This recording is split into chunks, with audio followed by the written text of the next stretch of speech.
Welcome to the Slop Farm. Enjoy the video. In this video, I will explain how to make delicious Jamaican-style gravy. First, gather your essential ingredients. You'll start with finely chopped aromatics like onion, garlic, scallion, and bell peppers. Key flavorings include fresh thyme, pimento berries, ginger, and a hint of Scotch bonnet pepper for warmth.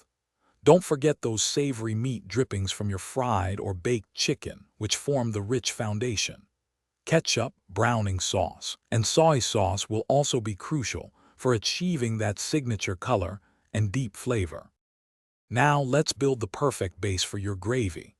Begin by sautéing your chopped onions, garlic, scallions, and bell peppers in a tablespoon or two of oil until they are soft and translucent.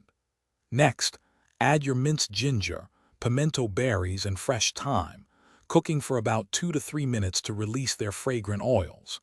Then, pour in your flavorful meat drippings or chicken broth, followed by 1 to 2 tablespoons of tomato paste or ketchup to deepen the richness. To truly infuse rich Jamaican flavors, it's time for some key additions. Stir in a tablespoon of browning sauce and a splash of soy sauce to achieve that signature deep, rich color. A teaspoon of brown sugar will balance the savory and tangy elements beautifully. For an authentic, subtle warmth, add a small piece of Scotch bonnet pepper, being careful not to break it. Now, let the gravy simmer gently for at least 15 to 20 minutes, allowing all those wonderful flavors to fully meld together. For the perfect finish, let's refine your gravy.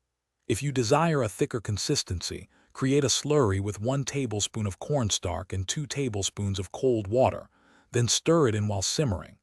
Taste and adjust the seasonings, adding a pinch more salt, black pepper, or a touch of brown sugar if needed. Remember to carefully remove the Scotch bonnet pepper and any large thyme sprigs. Serve your delicious Jamaican-style gravy piping hot over classic rice and peas, fried chicken, or any of your favorite dishes. Thanks for watching. Consider subscribing if we helped you today.